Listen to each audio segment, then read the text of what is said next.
The heavy, solid green sheet of a divorce paper was thrown callously onto the mahogany dining table, landing right beside a half-cold plate of stew that I had spent 2 hours preparing. Standing right next to my husband was a young woman in her mid-20s wearing a designer dress that cost more than my entire yearly household budget, flashing a triumphant, mocking smile that pierced straight through my heart. "Sign it right now, my husband of 20 years, Kazuhiko demanded without a shred of remorse or warmth in his eyes, introducing her as the woman who would replace me and carry his future child. For 2 decades, I had sacrificed my youth, my personal dreams, and my independent career to care for his bedridden parents and manage this home only to be discarded like a piece of valueless trash in less than 5 minutes. Any normal person in my shoes would have screamed, broken down in tears, or slapped him across the face in a fit of uncontrollable rage. But at that exact moment, an eerie, absolute silence washed over my soul, freezing my emotions into a calm sheet of ice. Without saying a single word, I picked up the pen and signed my name on the dotted line with a steady, unshakable hand, watching their smirks grow even wider as they celebrated what they believed was an effortless victory. What Kazuhiko and his smug mistress did not know was that they had just walked into a financial and legal trap that would completely dismantle their lives within a matter of days. In my apron pocket, my fingers tightly gripped a single thick brown envelope that had arrived via certified mail just an hour earlier, a document containing a secret that would make their high-priced lawyers freeze in pure terror. This is the story of how an arrogant husband who thought he could use me as free labor and throw me away realized that he had accidentally signed away his entire existence, turning his shallow triumph into an endless descent into financial ruin and legal despair. The clock on the wall struck 9 in the evening, and outside a cold, relentless rain beat heavily against the window panes, casting long, dark shadows across the living room. For 20 years I had lived a life of strict frugality, riding my bicycle for miles to find the cheapest groceries, wearing the same faded clothes for years, and keeping the heater at the lowest setting just to ensure Kazuhiko could focus on his corporate career without any financial pressure. My hands were rough and split from constant cleaning, my hair was streaked with undyed grey, and my entire identity had been swallowed by the exhausting routine of changing adult diapers and waking up in the dead of night to comfort his wandering senile parents. When the front door lock had clicked open earlier that night, I eagerly stood up to reheat his favorite dinner, only to freeze when I heard the distinct, sharp clacking of high heels accompanying his heavy footsteps. The door swung open, and the suffocatingly sweet, overwhelming scent of expensive perfume instantly erased the familiar smell of our home as Kazuhiko walked in with Maya clinging tightly to his arm. Kazuhiko did not even look at the dinner I had prepared. Instead, he looked down at my faded apron and bare face with an expression of pure disgust, as if he were looking at an unsightly servant rather than his wife. "I am completely finished with you, and I need you to sign these papers immediately, because Maya is pregnant with my child, and I am not going to let our family legacy be tied to a worn-out woman who looks like an old maid," he stated coldly. Maya looked at me with clear eyes of superiority, saying with a sugary, fake voice that she felt sorry for me. But Kazuhiko deserved a glamorous, relaxing home life that an old, exhausted woman simply could not provide anymore. "You have completely let yourself go. And honestly, looking at you constantly, taking care of elderly people, and wearing those rags has become completely unbearable for Kazuhiko, who is meant for greatness," she added, patting her expensive, brand-new bag. Every single word they threw at me was intended to crush my dignity and force me to beg for mercy. But the intense sadness and betrayal inside me suddenly crossed a threshold, turning into an indestructible shield of absolute clarity.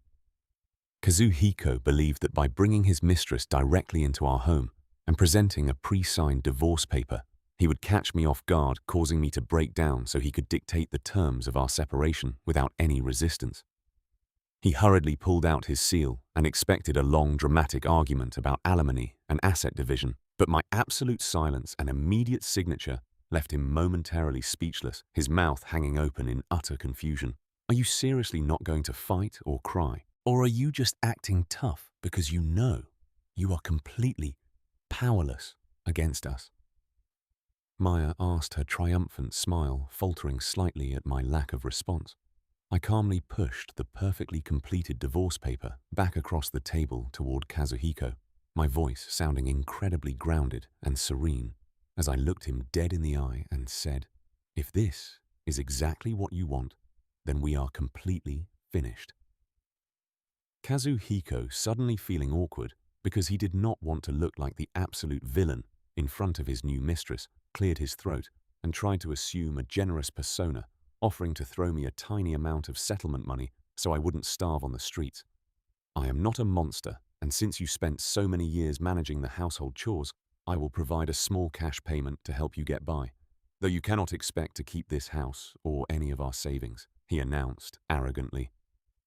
I slowly shook my head, looked at him with an expression of profound indifference, and replied softly, "I do not want a single yen of your alimony. I waive all rights to asset division, and you can keep this entire house, the bank accounts, and everything inside it."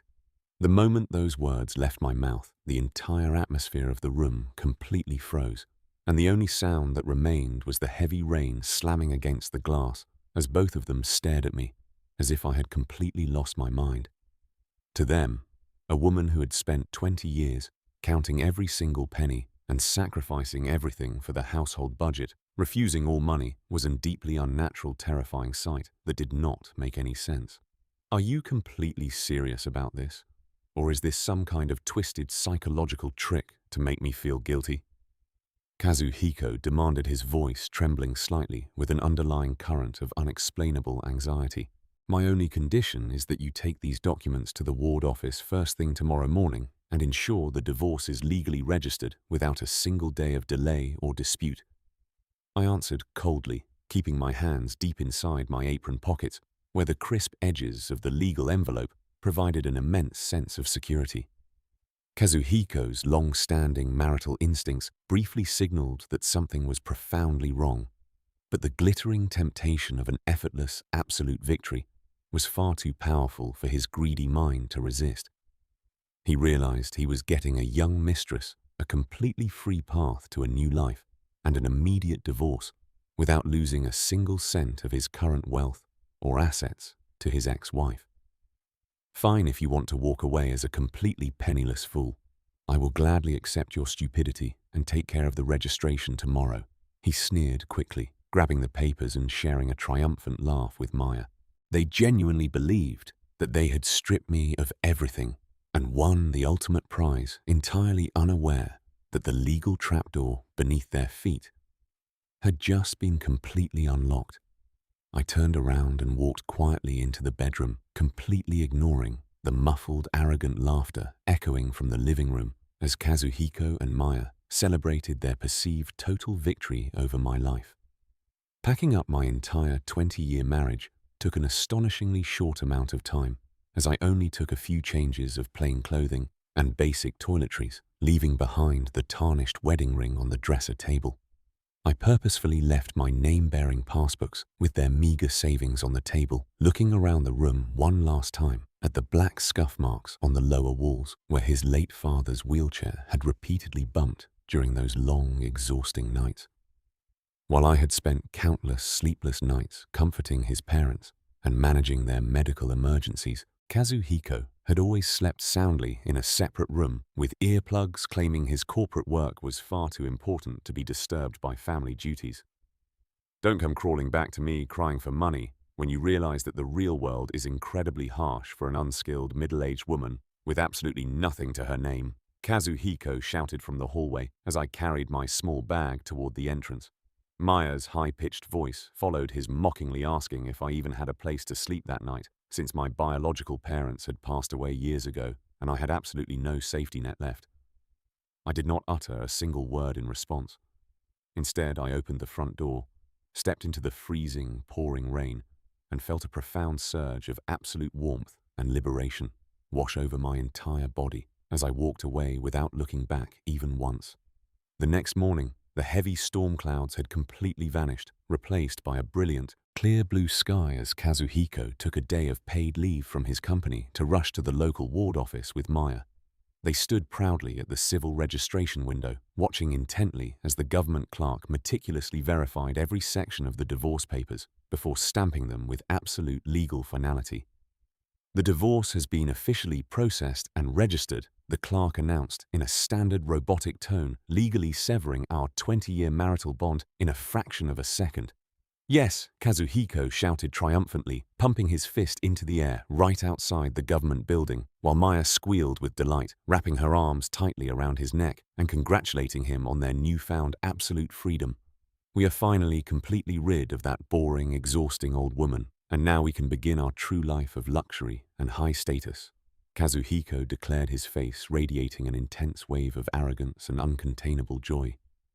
To him, today was not just the day he successfully discarded an unwanted wife without paying a single cent. It was also the single most important financial milestone of his entire existence. He looked down at Maya, proudly explaining that he had strategically chosen this exact date for the divorce because today marked the exact third anniversary of his wealthy father's passing. His late father had been a legendary, powerful, self-made tycoon who had built the massive Kawamura corporate group from scratch, making their family one of the most prominent and wealthy dynasties in the entire region. However, his father had always been exceptionally harsh and critical of Kazuhiko, easily seeing through his son's lazy, entitled, and deeply irresponsible personality. The old man had refused to grant Kazuhiko any executive power or access to the primary corporate accounts, strictly limiting his allowance and forcing him to live on a standard managerial salary, which had fueled Kazuhiko's intense resentment for years. But his father had passed away 3 years ago, and Kazuhiko was absolutely convinced that the massive family fortune, extensive real estate holdings, and corporate shares would automatically belong to him as the sole biological son. The only annoying obstacle had been a highly unusual clause in his father's final wishes, which explicitly stated that the official reading and execution of the primary estate documents could only take place exactly 3 years after his death. Kazuhiko checked his expensive luxury watch, a smug grin spreading across his face, as he told Maya that the official legal execution meeting at the prestigious Dojima law firm was scheduled for exactly 1 o'clock this afternoon. This means that by completing our divorce this morning, I have successfully cut that woman out of my life before a single yen of the inheritance enters my name, ensuring she has absolutely no legal right to claim a single cent of my family's wealth, he explained brilliantly. He was completely intoxicated by his own perceived genius, believing he had executed the most perfect financial defense strategy in history by leaving his ex-wife completely penniless while securing billions for himself and his young mistress. At exactly 1 o'clock, Kazuhiko walked into the opulent high-security office tower located in the heart of Tokyo's most expensive business district, where the Dojima law firm had occupied the entire penthouse floor for decades. He was escorted into a massive, luxurious conference room featuring heavy mahogany tables and leather chairs, where a sharp-eyed elderly attorney was sitting silently with a thick, sealed leather binder. Lawyer Dojima had served as the personal legal counsel and strategic advisor to Kazuhiko's father for over 40 years, managing the absolute highest levels of the Kawamura Group's corporate and legal affairs. "It has been a very long time," Lawyer Dojima Kazuhiko said, arrogantly slumping deeply into the leather sofa and crossing his legs with a completely disrespectful attitude. "I have waited 3 long years for this exact day, and now that my father's accounts can finally be unfrozen, I am fully prepared to take control of my rightful inheritance and step into my position as the head of the empire," he added. Lawyer Dojima adjusted his silver-rimmed glasses, his piercing, intelligent eyes staring at the young man with a level of coldness and professional detachment that was deeply unsettling. "Yes, Kazuhiko, today is indeed the legally mandated date for the official opening and absolute execution of your late father's final estate documents," the attorney replied, his voice completely devoid of any warmth. "Before we begin, I have some excellent news that will make this process even cleaner for the firm." Kazuhiko smiled, sliding the official divorce registration certificate across the mahogany table.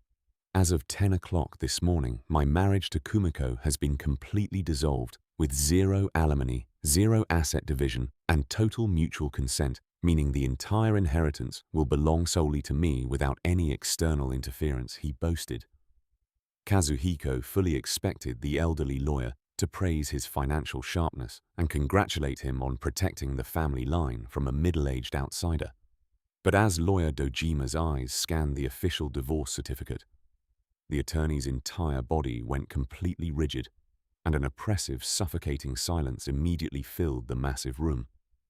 The heavy ticking of the grandfather clock in the corner of the law office sounded deafening as lawyer Dojima slowly raised his head, looking at Kazuhiko with an expression of profound shock and utter disbelief. The professional, unshakable mask of the veteran corporate attorney had completely fallen away, replaced by a pale, frozen countenance that sent a sudden, unexplainable chill straight down Kazuhiko's spine.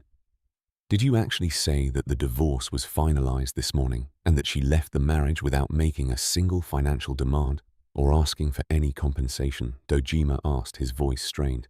Yes, that stupid, completely uneducated woman signed the papers without asking a single question, and she walked out into the rain with nothing but a tiny gym bag.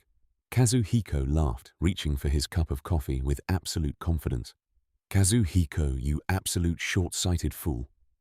Lawyer Dojima whispered, his hands visibly trembling as he opened a thick, red-stamped corporate portfolio that sat at the very top of his desk. I need you to answer me with absolute honesty right now. When Kumiko packed her things and walked out of your house last night, did she happen to have a single, old brown envelope in her possession? Kazuhiko choked on his coffee, coughing slightly before waving his hand dismissively, replying that she indeed had some old crinkled envelope that she held onto tightly, though he figured it was just some personal trash or useless old letters. The moment Kazuhiko confirmed the existence of the brown envelope, every single ounce of color completely drained from lawyer Dojima's face, leaving him looking like a man who had just witnessed a catastrophic, fatal accident. The brilliant, ruthless attorney who had successfully navigated hundreds of complex corporate battles and multi-billion yen inheritances sat completely paralyzed in his chair, staring at Kazuhiko with pure, unadulterated pity. What on earth is wrong with your face, lawyer Dojima, and why are you acting like something bad happened when I just secured my entire inheritance without any legal opposition? Kazuhiko demanded, his voice cracking with a sudden wave of panic. Kazuhiko, you have absolutely no understanding of what you have done, Dojima said with an incredibly heavy, dark sigh that resonated through the room. Your ex-wife did not make any financial demands or ask for asset division because she had absolutely no need to ask for something that already completely belongs to her. What are you talking about? Kazuhiko stammered, a thick layer of cold sweat breaking out across his forehead as the perfect illusion of his grand victory began to develop massive, terrifying cracks. Dojima slammed the thick legal portfolio down onto the table, his eyes flashing with absolute coldness as he looked at the entitled son. The very moment you threw Kumiko out of your house and finalized that divorce paper, you did not protect your wealth. Instead, you completely and permanently signed away every single piece of your own existence. Kazuhiko let out a loud, forced laugh, banging his fist on the table and yelling that there was absolutely no way his father's vast empire would ever be handed over to an outsider when he was the only biological child and legal heir to the bloodline. Lawyer Dojima didn't argue. Instead, he walked over to a massive reinforced fireproof safe in the corner, inputting a complex digital code before extracting a beautiful, traditional Paulonia wood box wrapped in thick ceremonial paper. The box bore the official, unalterable red seals of the state notary office and the highest judicial authorities of the country, representing an absolute legally ironclad document that no court could ever overturn. This is the official, legally binding last will and testament of your late father, built as a notarized public deed with multiple independent witnesses, making it completely indestructible, Dojima stated, putting on white gloves and breaking the seals with extreme care. He pulled out the thick parchment written in the powerful, unmistakable calligraphy of Kazuhiko's father, and commanded Kazuhiko to sit down and listen to the absolute reality of his situation. Clause number 1, Dojima read aloud with a booming authoritative voice, "I hereby bequeath and transfer 100% of my corporate shares in the Kawamura Group, all real estate holdings, all primary cash reserves, and all family assets entirely and unconditionally to my daughter-in-law, Komura Kumiko." Kazuhiko's breathing completely stopped, his eyes bulging out of his head as his brain went entirely blank, unable to process the words entering his ears.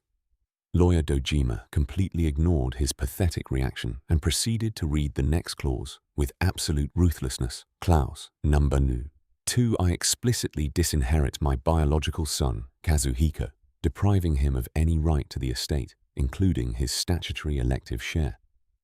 This absolute disinheritance is a direct and necessary punishment for his decades of unmitigated financial recklessness, his constant corporate failures, and above all, his complete and utter abandonment of his family obligations while his wife single-handedly sustained our household and cared for our failing health.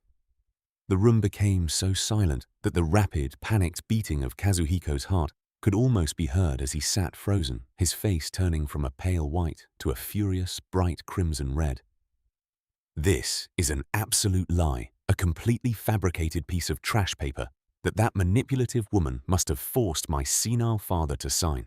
While he was completely out of his mind, Kazuhiko roared, lunging across the table to rip the document out of the lawyer's hands.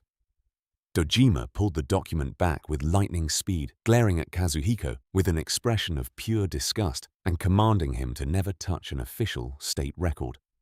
I have an official certified psychological evaluation from the chief of psychiatry at the Tokyo University Hospital, conducted on the exact day this will was drafted, proving your father possessed absolute mental clarity and flawless cognitive capacity, Dojima stated, slamming the medical folder on the table.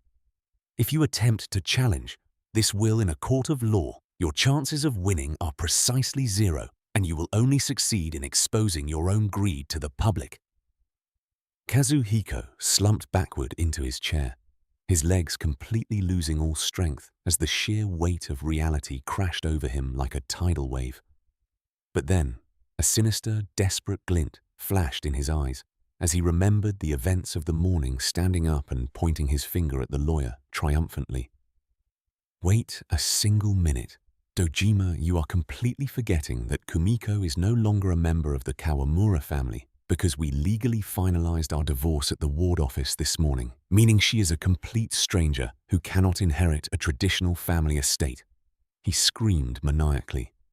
He genuinely believed that his quick divorce had saved him, turning his father's final revenge into a completely useless piece of paper.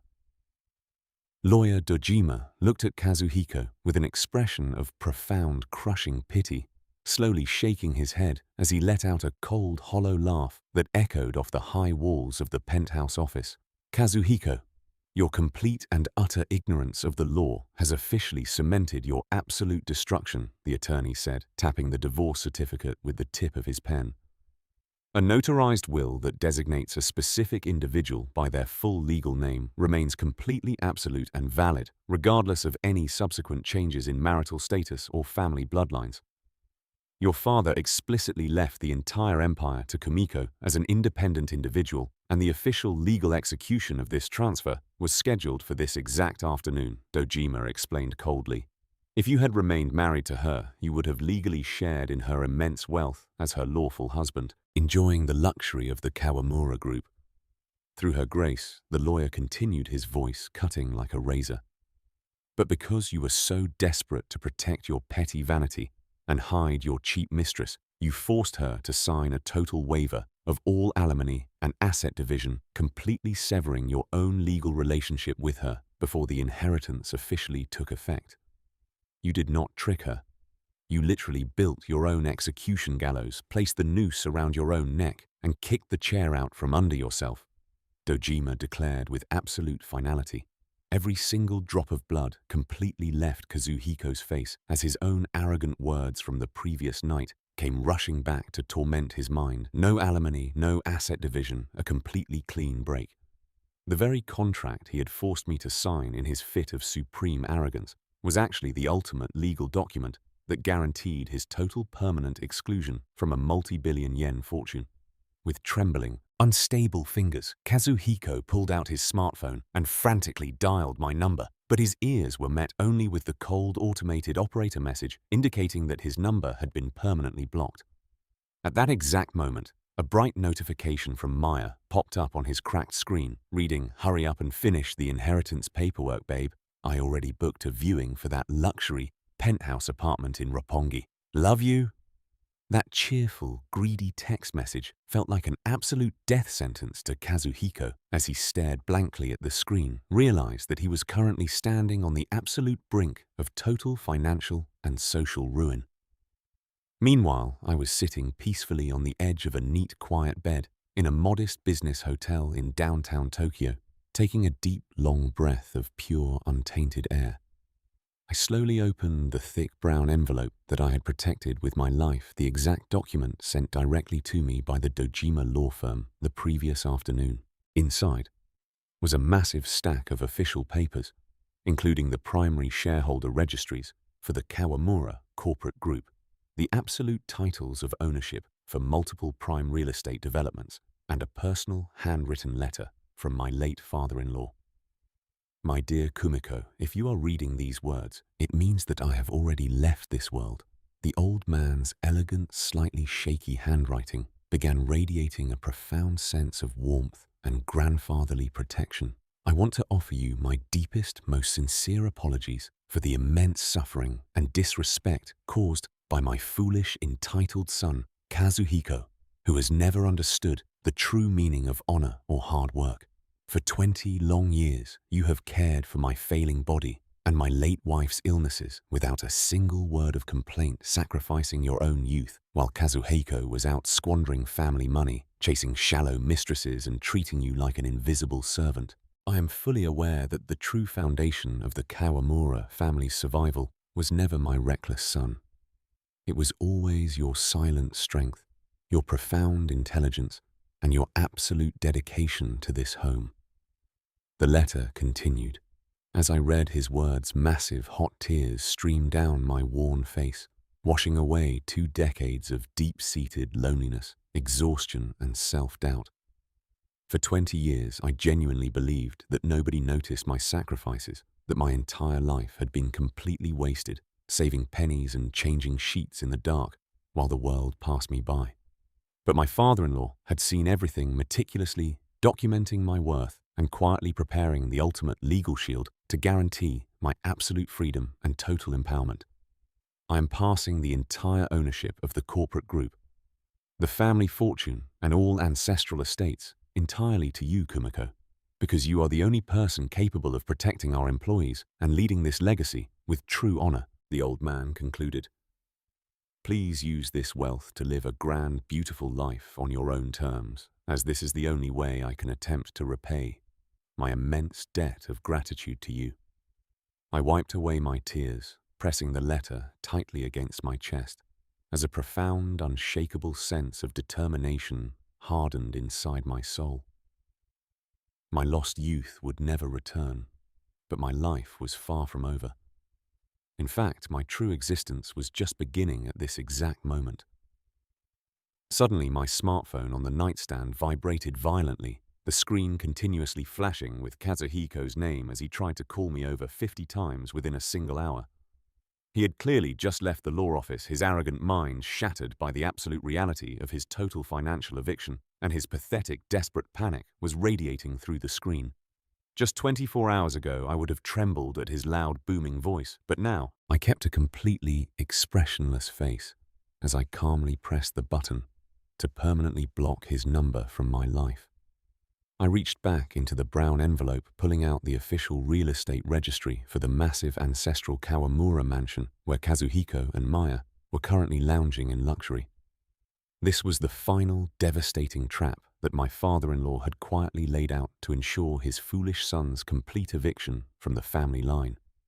The legal title for the grand estate had already been officially transferred into my exclusive name, meaning that my arrogant ex-husband was currently an illegal squatter in a house that belonged entirely to the woman he had just thrown out.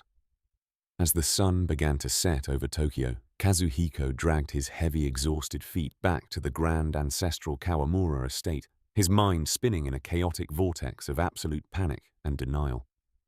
He unlocked the heavy traditional wooden doors, instantly noticing that the familiar, clean scent of the home had been entirely replaced by Maya's cheap, suffocatingly sweet perfume. He walked into the luxurious living room, finding Maya lounging comfortably on the expensive leather sofa, her long legs thrown carelessly over the armrest as she scrolled through a high-end luxury car website on her tablet. "Oh, you're finally back, babe," she said without even looking up, her voice dripping with an annoying entitled tone that made Kazuhiko's stomach twist into an uncomfortable knot. "Look at this gorgeous new Porsche. I want you to buy it for me first thing tomorrow because your ex-wife's old car is completely embarrassing and my friends are laughing at me on social media," she demanded. "Now that you are officially the multi-billionaire CEO of the Kawamura Group, buying a couple of sports cars and a luxury penthouse should be absolutely nothing to you." She laughed greedily.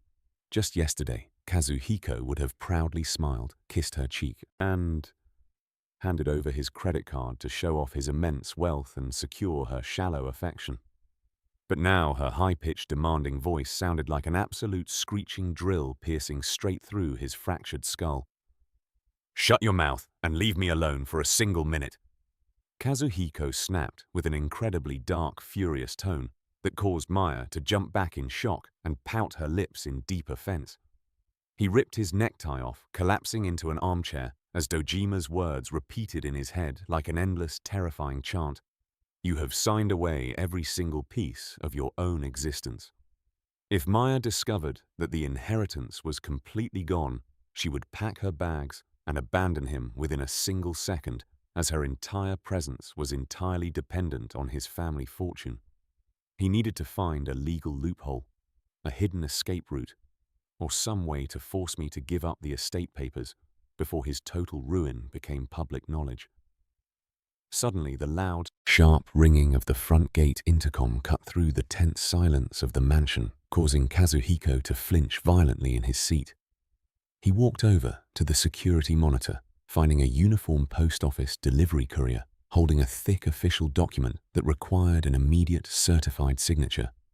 Kazuhiko signed for the document with a trembling hand, his eyes widening in pure horror when he saw the official return address printed on the envelope, the Dojima Law Firm Litigation Department. He hurried back into the living room, tearing the envelope open while trying to hide his shaking hands from Maya's curious gaze as he pulled out a formal legal notice, stamped with multiple official red seals.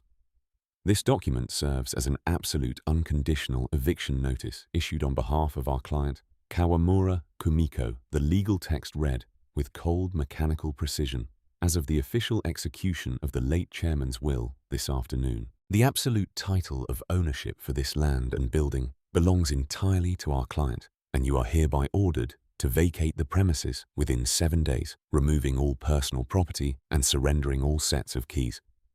Failure to comply with this legal order will result in immediate prosecution for criminal trespass, and state enforcement officers will violently remove you from the property, the notice concluded ruthlessly.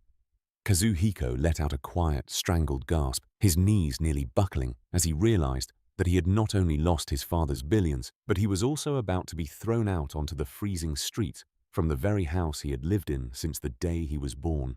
"What is that official-looking paper you're holding? And why do you look like you're about to throw up?" Maya asked, stepping off the couch to peek over his shoulder.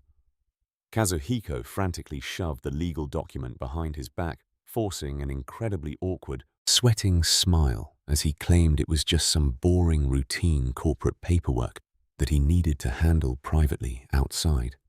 He practically ran out into the cold, dark garden, his chest heaving as he gasped for air, cold sweat pouring down his neck while his heart pounded like a manic war drum. In a state of absolute wild desperation, he pulled out Maya's smartphone from his pocket, a device he had borrowed earlier and completely forgotten to return. He knew that my phone had permanently blocked his primary number, but he prayed with every single fiber of his being that I would answer a call coming from his mistress's phone. He dialed my private number with an unstable finger, holding the phone to his ear as he waited in the freezing darkness of the courtyard praying for a miracle. The phone rang 4 times before the line clicked open and my voice emerged completely calm, empty of all emotion and steady as an anchor. Hello. I sat peacefully on the edge of my hotel bed, completely projecting an aura of absolute emotional detachment as Kazuhiko's frantic, heavy breathing filled the line. "Kumiko, you absolute piece of trash! What on earth do you think you are doing with my family's estate?" His loud, booming voice roared through the receiver, filled with an intense combination of sheer terror and desperate arrogance. "Why is the deed of my father's ancestral mansion registered under your pathetic name? And who gave you the right to steal what belongs to my bloodline?" he demanded aggressively. "Your father gave it to me, Kazuhiko, because he knew exactly what kind of ungrateful, deceitful monster you truly are," I answered evenly, my voice as cold as ice. "Every single legal document, property deed, and corporate transfer has been flawlessly processed and sealed by Lawyer Dojima and the State Notary Office, making my ownership completely unassailable. You are an absolute liar, and you must have manipulated a dying, senile old man to steal his money." Kazuhiko screamed like a cornered animal, resorting to the exact same gaslighting and psychological abuse he had used to control me for 2 decades. "Let me remind you who you actually are. You are a completely useless, uneducated housewife with absolutely zero corporate experience and a completely blank resume," he hurled viciously. "You spent 20 years washing my dirty underwear, cleaning my floors, and wiping my father's waste like a common servant, and you genuinely think a high school graduate like you can run a multi-billion yen corporate empire?" He laughed maniacally. "I am going to hire the most expensive litigation lawyers in this country, sue you for grand fraud, and ensure you spend the rest of your pathetic life rotting inside a maximum security prison cell if you don't return my assets right now." He threatened, trying to make me collapse into panic. Just 24 hours ago, his vicious, booming insults would have caused me to shake with fear, weeping and apologizing for things I never did, because he had systematically destroyed my self-esteem for 20 years. But now, listening to his frantic screaming felt like watching a pathetic, tragic street performer put on a desperate show that had absolutely no power over reality. "Are you completely finished pouring out your useless garbage?" I said softly, my icy, calm voice instantly cutting through his loud screaming like a sharp blade. "You can shout at the top of your lungs, call me every disgusting name you know, and construct whatever wild fantasies you want, but the legal reality remains completely absolute. You have exactly 6 days left before the police arrive to throw you out of my house for criminal trespass. Wait, please, Kumiko. Let's just sit down and talk like civilized people, because you know you cannot handle a massive corporation all by yourself." Without my guidance, Kazuhiko suddenly pleaded, his arrogant tone completely vanishing as he realized his threats had zero effect. His voice began to shake pathetically, turning into a desperate whine, as he begged me to remember our 20 years of history together. Instead of arguing with his pathetic excuses, I decided to deliver a final, crushing financial blow that would dismantle the remaining pieces of his comfortable reality. "There is one more tiny piece of information that you should probably know before you start planning your next move. Kazuhiko," I murmured softly, looking down at a pair of scissors on my nightstand. "You know that exclusive, unlimited Black American Express card that you handed over to Maya so she could go on her massive shopping sprees?" I asked smoothly. "Did your arrogant, lazy brain completely forget that that card is actually a supplementary family card tied directly to my personal primary account?" Kazuhiko's heart violently skipped a beat, a cold sensation of absolute dread freezing his stomach as he listened to my words. "I passed the strict, high-level financial screening because I was the one managing all of your father's personal estate accounts for decades And exactly 1 hour ago, I called the credit card company and reported that specific card as permanently lost and stolen. Right about now, your glamorous young mistress is probably realizing that her unlimited ticket to luxury has been permanently deactivated. I smiled coldly. You absolute demon! How dare you humiliate me like this? Kazuhiko ground his teeth, his entire body shaking with a profound wave of explosive fury. But before he could even finish his sentence, the heavy glass doors of the mansion's living room slammed open with immense force, and a completely hysterical Maya stepped out onto the balcony, her face twisted in pure rage as she gripped her tablet. Kazuhiko! What the hell is going on with your money? She screamed at the top of her lungs, her high-pitched voice echoing perfectly through the phone line. I was trying to purchase a 50 million yen luxury diamond necklace online, and the system gave me a massive red error message stating that this card has been blacklisted for fraudulent activity and completely deactivated by the primary owner, she shrieked. I turned my head slightly, took a gentle sip of water, and delivered my final words to my ex-husband. Good luck finding a way to pay for your mistress's lifestyle and clearing out your things within the next 6 days. Kazuhiko, goodbye. I pressed the end call button, completely cutting off his voice as the silent hotel room returned to its peaceful quiet, leaving my former abuser standing alone in the freezing darkness of a garden that he no longer owned. The next morning, an immense sheet of heavy grey storm clouds blanketed the city of Tokyo, threatening to unleash a freezing torrential downpour at any moment. I dressed myself in a flawless, sharp black formal business suit, stepping out of my hotel room with an air of absolute purpose and leadership. Suddenly, the smartphone inside my bag rang with intense urgency, the screen displaying the name of Mr. Tanaka, the long-serving senior executive vice president of the Kawamura Group. I answered immediately, and his panicked, out-of-breath voice slammed into my ears. President Kumiko, we have an absolute catastrophic crisis happening at our central headquarters bank right now. Kazuhiko has completely lost his mind, and he just stormed into the regional director's private office with a gang of cheap lawyers, causing a massive public scene. My back went entirely rigid as the executive explained the pure malice of Kazuhiko's morning actions. Kazuhiko had taken the temporary asset freeze notice issued by the family court from his fraudulent lawsuit and presented it to our primary corporate bank, demanding they freeze all operational accounts immediately. He screamed at the bank directors, claiming that since the true ownership of the empire was currently being contested in court, the current management team had zero legal authority to move a single yen of the corporate funds. The bank executives, terrified of being dragged into a multi-billion yen inheritance litigation scandal, completely panicked and immediately implemented a total temporary freeze on all of our primary commercial checking accounts. Our entire corporate accounting team is in a state of absolute chaotic breakdown because all of our massive operational funds are completely locked.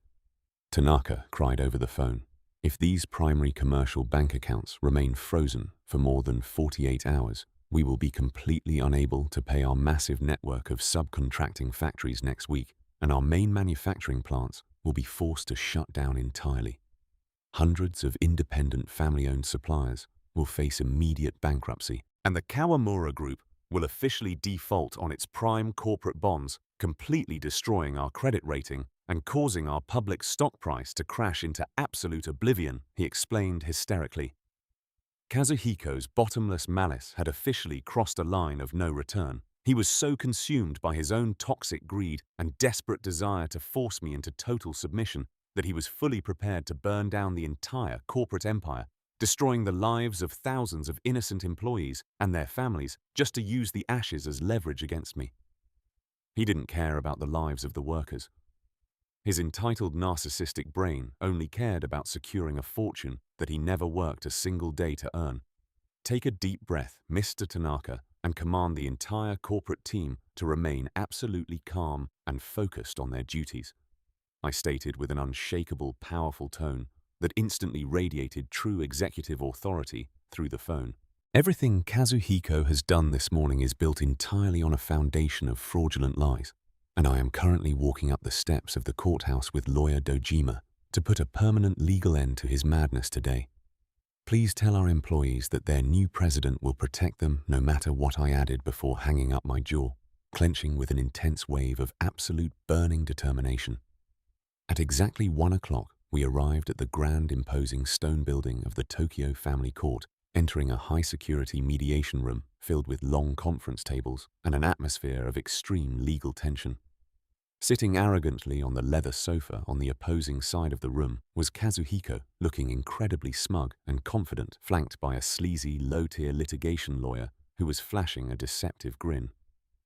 Sitting right next to them was Maya, wearing an incredibly flashy, inappropriate designer dress, and a middle-aged woman who kept her eyes glued to the floor, the exact rogue nurse who had been fired years ago for neglecting my father-in-law's medical care. "Good afternoon, Kumiko," the rogue nurse said with a disgusting, completely fabricated tone of victimhood as she looked up at me. My deep moral conscience simply would not allow me to remain silent any longer while you hid behind your fake mask of a loving daughter-in-law, she lied smoothly in front of the court mediators. "I am fully prepared to testify under absolute oath today that you systematically starved the late chairman, locked him inside a dark room without adequate medical equipment, and used extreme psychological abuse to force his shaking hand to sign that fraudulent will," she announced white-facedly. Kazuhiko let out a loud, mocking laugh, leaning back in his chair and sneering that my little corporate game was officially over. "I told you that you were completely out of your depth, you pathetic thief. And now that your precious corporate bank accounts are frozen, your precious executives are weeping for mercy," he mocked aggressively. He leaned across the table, sliding a formal legal document and a pen directly toward my face with an expression of pure malice. "This is a total permanent waiver of all inheritance rights and an immediate, unconditional transfer of all corporate executive power directly into my exclusive name," he stated coldly. "Sign this paper right now in front of the mediators, and I will immediately call the bank directors to unfreeze the accounts and save your precious company from total bankruptcy. If you refuse, I will ensure this nurse's testimony is handed over to the criminal prosecutors by sunset, and you will be dragged out of this courthouse in heavy handcuffs for elder abuse and grand extortion. Your entire life will be completely destroyed," he threatened with absolute certainty. The sleazy, low-tier lawyer, sitting next to Kazuhiko, let out a quiet, arrogant chuckle, adjusting his cheap suit jacket as he added that my legal position was completely non-existent and that immediate surrender was my only viable option to avoid a lengthy prison sentence. Maya leaned forward as well, her voice dripping with a toxic, mocking sweetness as she sneered that an old, useless woman like me should just accept her place at the bottom of society and sign the papers so the real elite could enjoy the wealth. Every single piece of evidence they presented was a completely manufactured, meticulously designed web of extortion meant to exploit my deep sense of responsibility toward the company's employees and force me into total financial ruin. They genuinely believed that by threatening the survival of the corporation, my natural protective instincts would cause me to break down, weep, and sign away my life to save others. But as I looked at their smug, greedy faces, a profound, icy silence filled my mind, and I slowly extended my arm, calmly pushing the document and the pen directly back into Kazuhiko's face. "I absolutely refuse your disgusting demands, and I will never sign a single piece of your fraudulent papers," I stated with an unshakable, booming voice that completely stunned the entire room into absolute silence. The smug grin instantly vanished from Kazuhiko's face, replaced by a dark, bulging vein of pure explosive fury on his forehead as he slammed his fist onto the table, screaming if I was completely insane, and if I wanted to watch the entire company burn to the ground while I rotted in a prison cell. "Your cheap, pathetic web of lies has officially reached its final destination, Kazuhiko," I replied with absolute calm. Suddenly, Lawyer Dojima stood up beside me, his dignified presence instantly commanding the room as he opened his heavy briefcase, extracting a small, worn, black digital audio recorder that bore the official evidence tags of the highest legal authorities.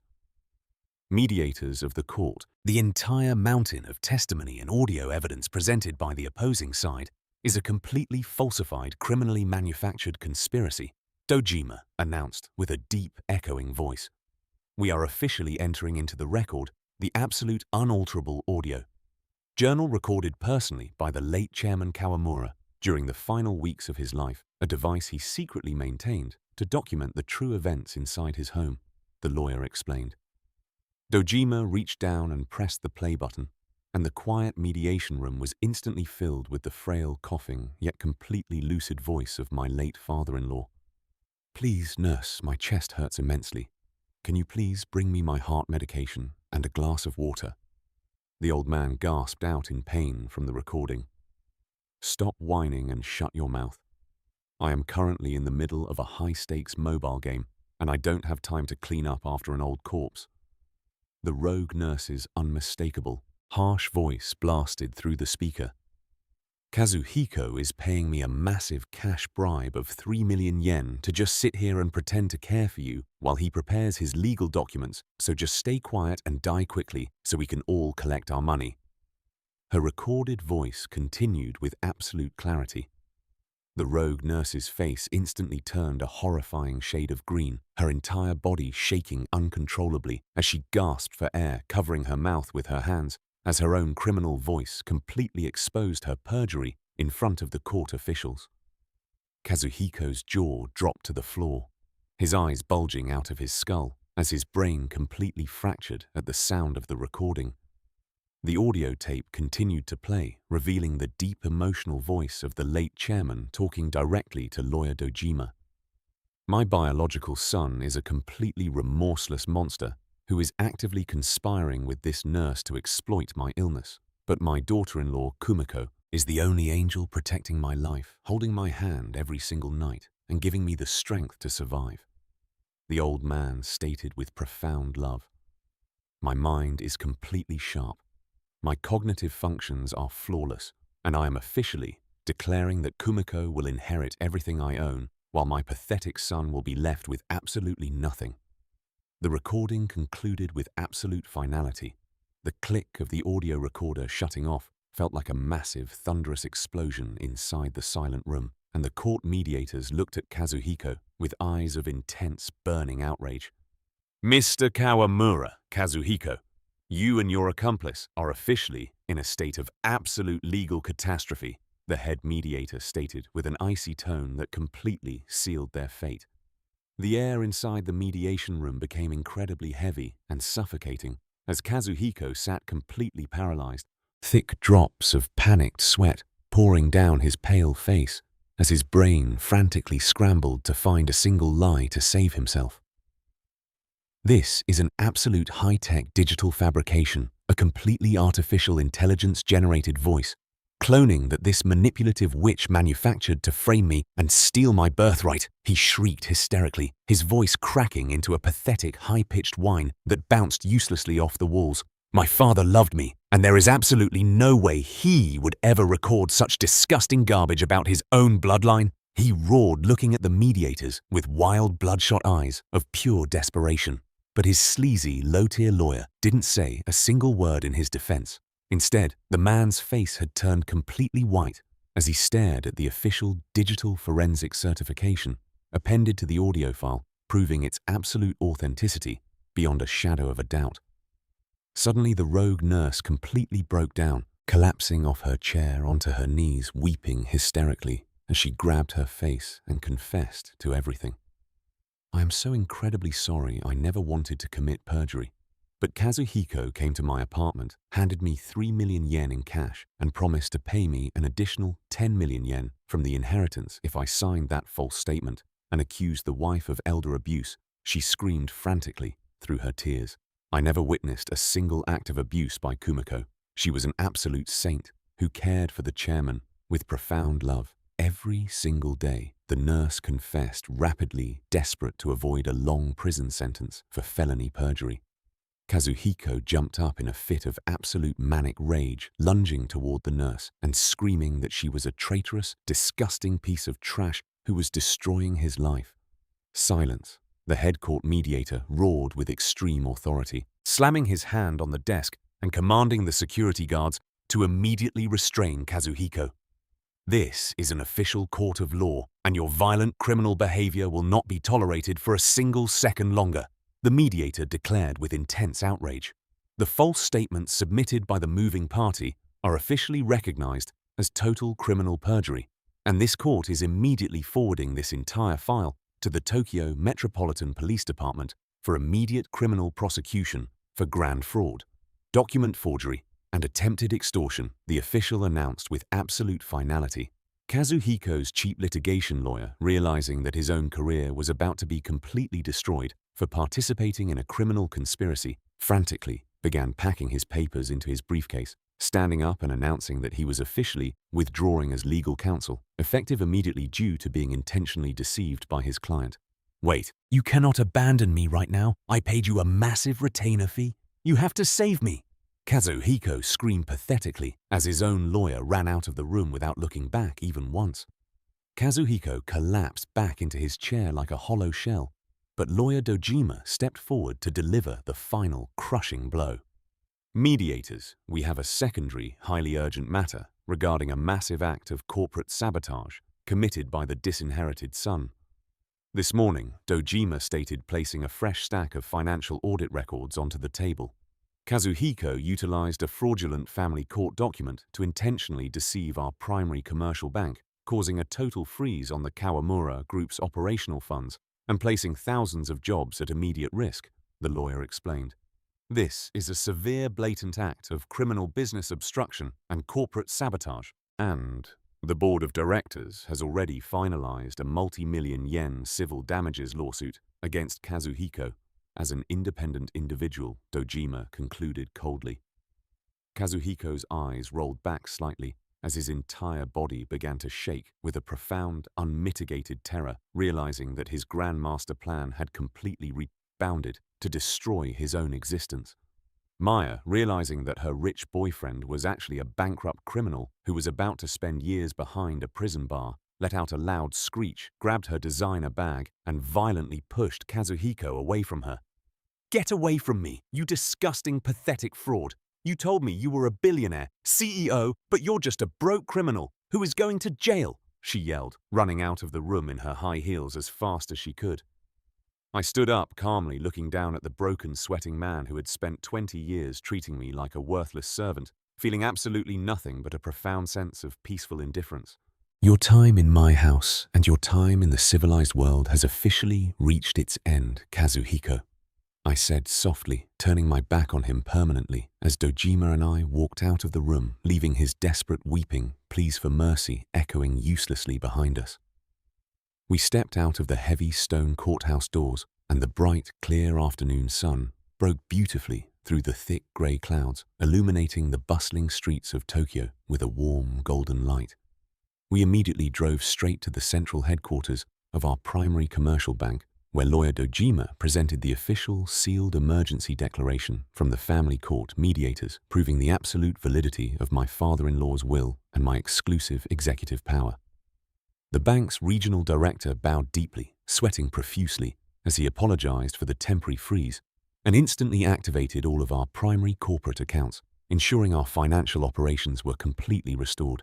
I immediately called Mr. Tanaka at the headquarters, and the moment I told him the accounts were unfrozen, the senior executive burst into loud, weeping tears of pure joy and relief. "Thank God, President Kumiko, you have single-handedly saved this empire and protected the livelihoods of thousands of innocent families," he cried out, and through the receiver I could hear the massive, thunderous cheers and applause of hundreds of employees celebrating in the corporate offices. Meanwhile, Kazuhiko dragged his broken, shivering body back to the ancestral mansion, entering a home that felt completely empty, dark and terrifyingly silent. "Maya, where are you, please? Answer me, I need you," he called out with a hollow, cracking voice. But the only response was the eerie echo of his own pathetically desperate words.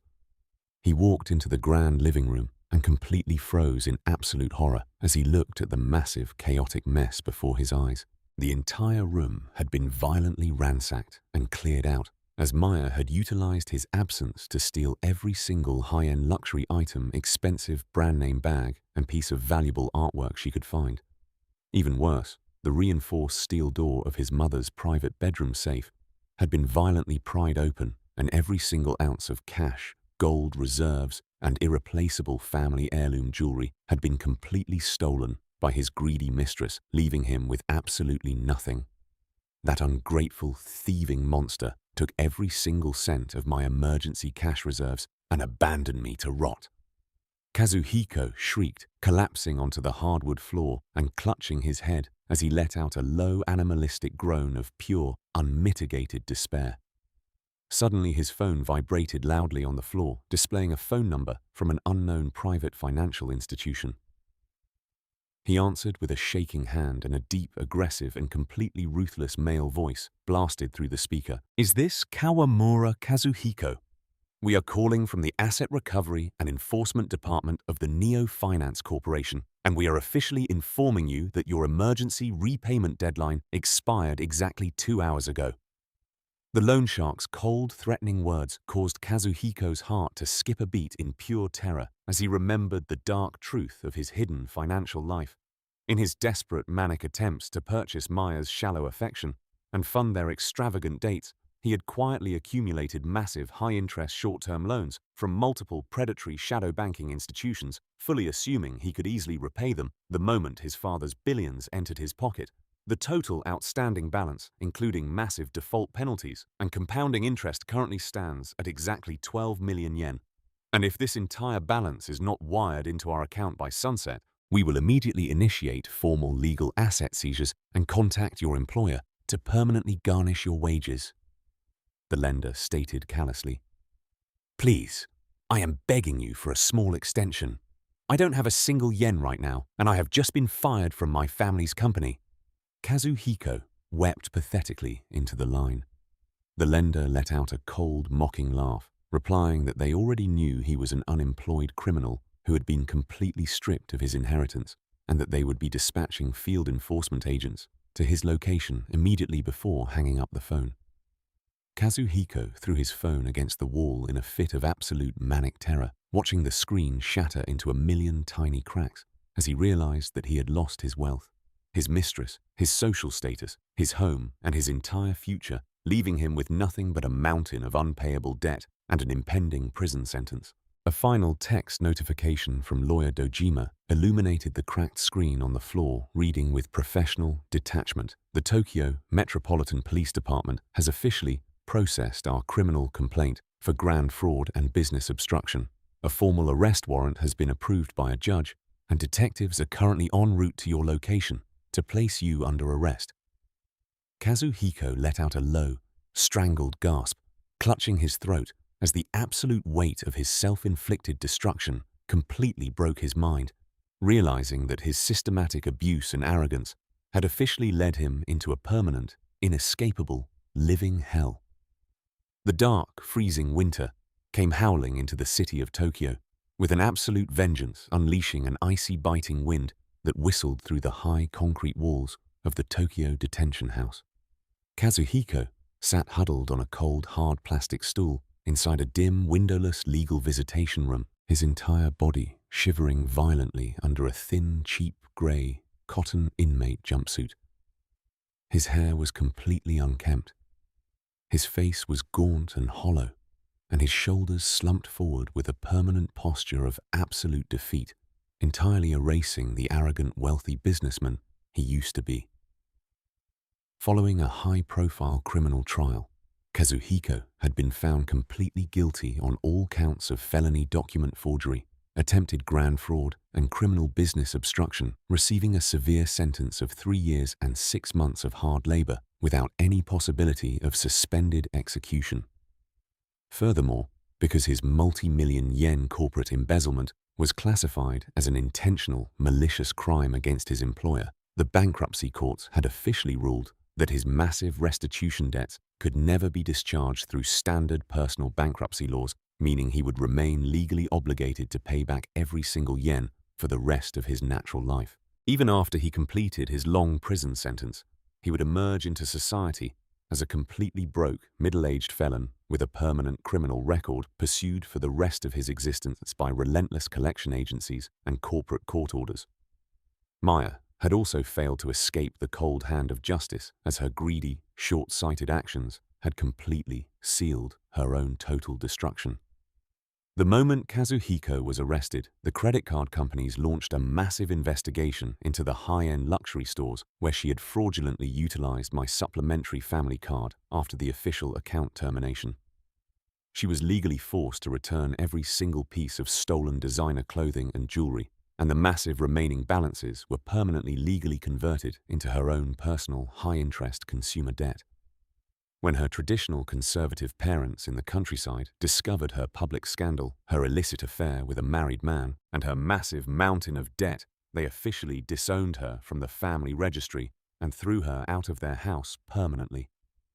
Maya was currently working exhausting low-wage shifts in a cheap nighttime establishment, her youth and beauty rapidly fading under the immense physical and mental stress of a never-ending cycle of predatory debt collection.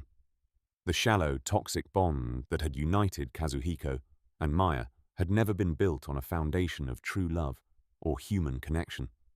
It was simply a fragile castle of sand held together by stolen family money and a shared, twisted desire to look down on a vulnerable woman. The very second the money disappeared, their illusion of happiness completely shattered into a million pieces, leaving them both to rot in their own separate versions of financial and social purgatory. Kazuhiko stared blankly through the thick, scratched acrylic glass barrier of the visitation room, his hollow, empty eyes looking at the state-appointed public defender who was indifferently organizing his legal files. Do I have a single personal letter? A package or a visitation request from anyone in the outside world? Kazuhiko asked with a dry, cracked whisper that sounded completely dead. The public defender didn't even look up from his papers, simply shaking his head with a cold sigh and stating that absolutely nobody had requested to see him or sent a single inquiry about his well-being since the day his trial ended. Kazuhiko slowly pulled his arms tightly around his emaciated chest, shivering from the bitter cold of the unheated prison wing. His mind completely flooded with the vibrant, warm memories of the life he had so callously thrown away. He vividly remembered how no matter how cold the winter night was, the windows of his ancestral home always glowed with a beautiful, welcoming golden light when he arrived home from his corporate meetings. The kitchen table was always meticulously set with a steaming bowl of hot miso soup, fresh grilled fish, and his favorite homemade dishes, prepared with profound care by a wife who patiently waited for his return despite his constant coldness. No matter how cruel, dismissive, and abusive he had been, there had always been a dedicated, loving family unit, quietly sustaining his entire existence behind the scenes, providing an absolute, unconditional safety net that kept him grounded in luxury. "Kumiko, please save me." "I'm so sorry," Kazuhiko wept silently, pressing his forehead against the freezing acrylic glass, as massive hot tears poured down his hollow cheeks, his voice sounding like a broken animal choking on its own blood. In the absolute silence of his dark concrete prison cell, every single night, he finally understood the terrifying truth of his existence. The quiet, plain woman he had systematically looked down upon and treated like a common, disposable maid was actually the single most important pillar that held his entire life together. She had protected his reputation, endured his flaws, and given up her own dreams to keep his family alive, and he had voluntarily thrown her into the trash just to chase a glittering, hollow illusion.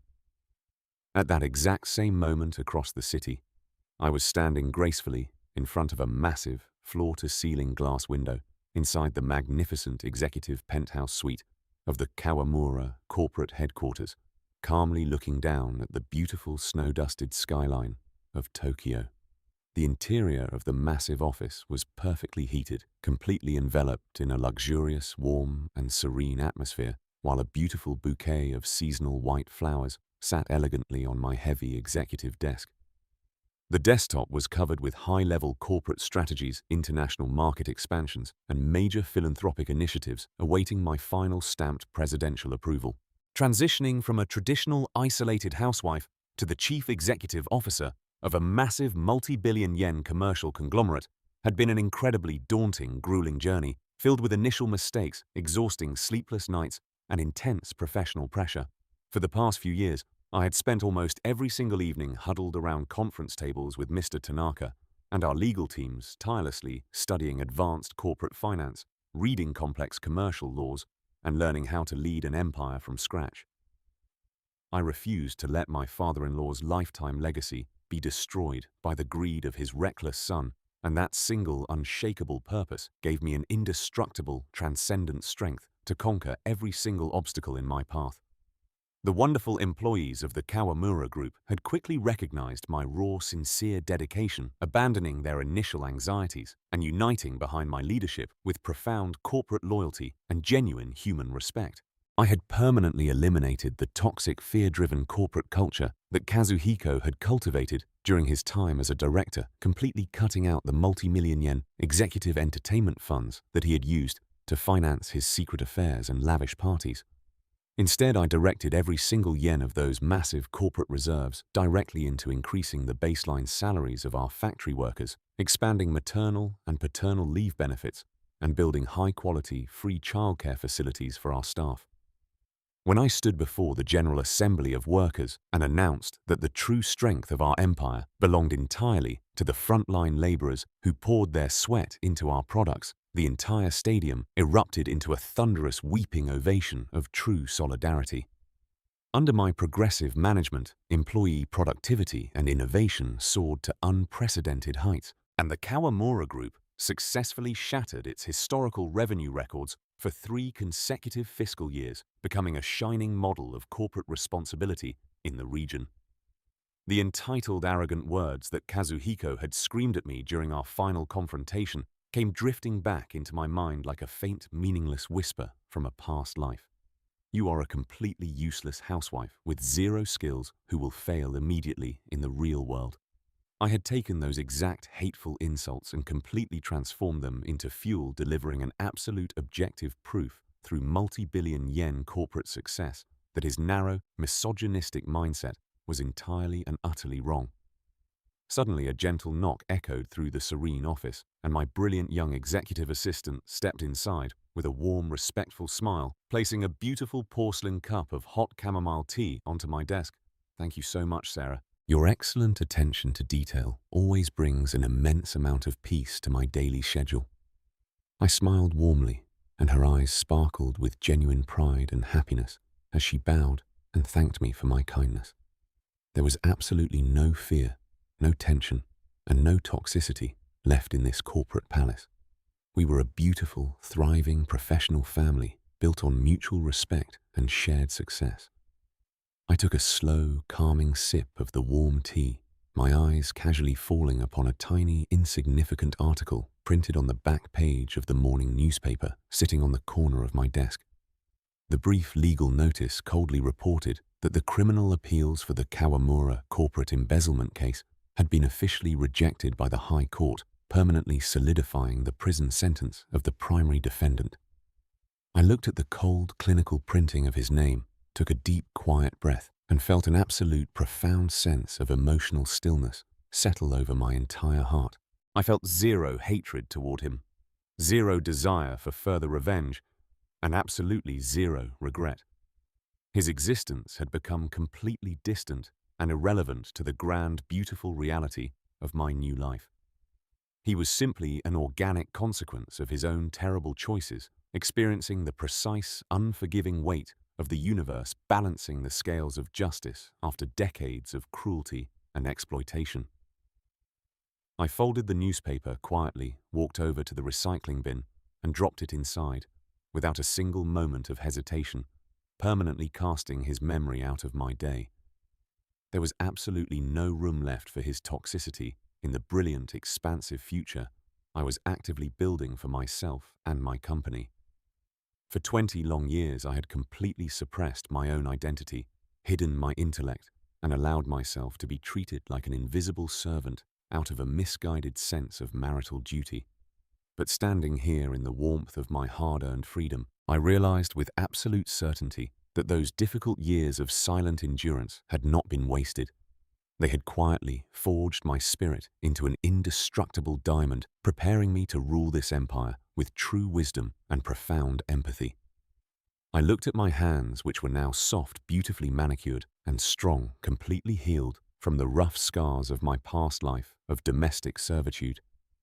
I raised my head, looked out at the infinite blue sky stretching across the grand horizon, and whispered a quiet, loving message of gratitude to my late father-in-law, knowing that his final will had given me the ultimate gift, the absolute freedom to discover my true worth and live a magnificent life entirely on my own terms.